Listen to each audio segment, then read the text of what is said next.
ہم اپنے پیاروں کو انتقال کے بعد دفناتے ہیں، غم تو ضرور ہوتا ہے اور تقاضا ہے انسان کی فطرت کا کہ کیا کریں. جس کے ساتھ انسان اتنے سال گزارتا ہے، جو خون ہے، ٹکڑا ہے اپنا، اگر وہ جدا ہو جائے تو تکلیف اور اذیت تو ہوتی ہے. لیکن سعد نہیں، عثمان ابن مظعون صحابی رسول ہیں، بیٹے کا انتقال ہو گیا. رسول اللہ نے، اب بیٹے کا انتقال ہونا بہت بڑی، پروردگار عالم تمام ہی مومنین اور ان کی اولادوں کو اپنے حفظ و امان میں رکھیں، بہت بڑی مصیبت کی بات ہے. خدا کسی باپ کو جوان کا غم نہ دکھائے. جناب عثمان ابن مظعون رسالت مآب سوال کرتے ہیں، عثمان کیا تمہیں خوشی نہیں ہے؟ رسول اللہ میرے بیٹے کا انتقال ہو گیا ہے، میں کیا خوش ہوں گا؟ نہیں عثمان سن لو رسول کیا کہہ رہے ہیں، پوری بات سنو رسول کی کیا فرما رہے ہیں. عثمان کیا تمہیں خوشی نہیں ہے اس بات کی کہ جنت کے 7 دروازے ہیں، تمہارا بیٹا جب جنت میں تم داخل ہونا چاہو گے دروازے کا اختیار تم کرو گے، دروازے کو چوز تم کرو گے، جس دروازے سے جنت میں جانا چاہو گے تمہارا بیٹا وہاں آ کر تمہاری شفاعت کرے گا، تمہارا ہاتھ تھام کے تمہیں جنت میں لے جائے گا.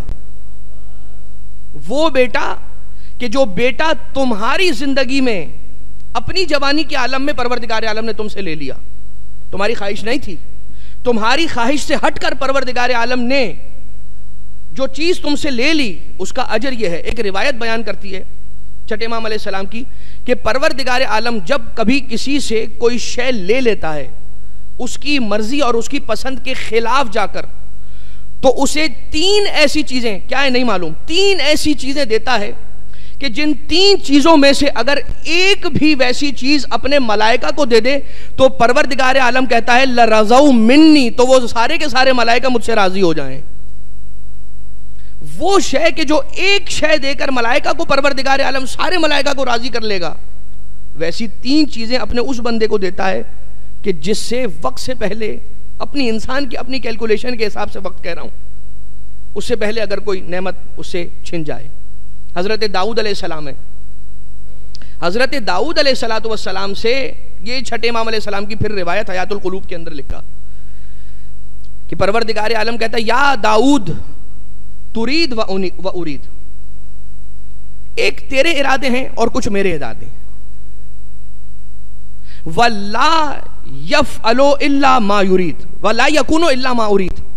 یاد رکھنا سوائے اس کے کہ جو میں چاہ رہا ہوں اس کے سوا اور کچھ بھی نہیں ہوگا، یعنی جو میں چاہ رہا ہوں یاد رکھنا داؤد وہی ہو کر رہے گا.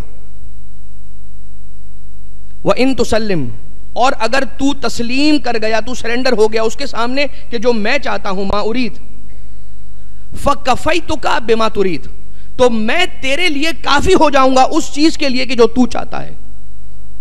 یعنی پھر جتنے تیرے غم ہیں دور کر دوں گا، جتنے تیرے خوف ہیں دور کر دوں گا، جو تو چاہ رہا ہے ویسا کرتا چلا جاؤں گا، صرف اس وقت جب تو وہ چاہے جو میں چاہ رہا ہوں. وَإِن لَمْ تُسَلِّمْ بِمَا أُرِيد فَأَتَبْتُكَ، اور اگر تو نے وہ اس کے سامنے سر نہ جھکایا جو میری چاہت ہے، جو میں چاہتا ہوں، تو یاد رکھنا جو تو چاہتا ہے اس میں تجھے گھما کر اتنا تھکا دوں گا کہ ساری زندگی اس کے حصول کے لیے کوشش کر کر کے تھک جائے گا لیکن اپنے اس مقصد تک نہیں پہنچ سکے گا. ثم لا یکونو الا ما ارید، تب بھی آخر میں ہوگا وہی جو میں چاہوں گا، جو میرا ارادہ ہے. یہ وہ مشہور و معروف حدیث قدسی ہے کہ جو اردو میں ترجمہ ہو کر کراچی کی گلیوں گلیوں کے اندر دیواروں پر سٹک ہوئی بھی نظر آتی ہے. لیکن ہم نے اسے کتنا قریب سے دیکھا؟ ہم نے قریب سے بھی دیکھا، لیکن ایک وجہ ہے بس اور بس کہ انسان اتاولا ہے، انسان جلد باز ہے.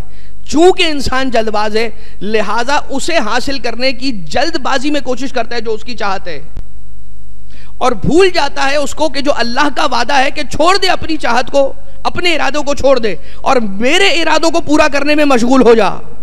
تو یاد کرنا تو میرے ارادوں کو پورا کرنے میں مشغول ہو جائے گا، میں تیرے ارادوں کو پورا کرنے میں مشغول ہو جاؤں گا.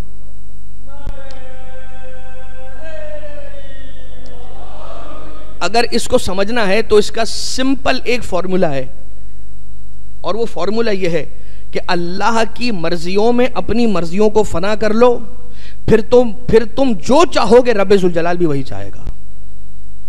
اور اہل بیت اطہار علیہ السلام نے کر دکھلایا. ہم اس دنیا میں بہت ساری چیزیں پاتے ہیں, بہت ساری چیزیں کھوتے ہیں, لیکن یہ بات یاد رکھیے گا کہ کچھ چیزیں ایسی ہوتی ہیں کہ جو اپنے مقررہ وقت پر ہی انسان تک پہنچتی ہیں, اور کچھ ایسی چیزیں ہوتی ہیں کہ جن کے ملنے کے بعد ایک مقررہ وقت ہوتا ہے کہ جس مقررہ وقت تک وہ ہمارے اور آپ کے پاس رہتی ہیں, اور اس کے بعد پھر پروردگار عالم کی بارگاہ سے آئی ہوئی چیز پروردگار عالم کی بارگاہ میں جب چاہے وہ واپس لے سکتا ہے. سرکار امیر کائنات حلال مشکلات امیر المومنین امام علی ابن ابی طالب علیہ السلام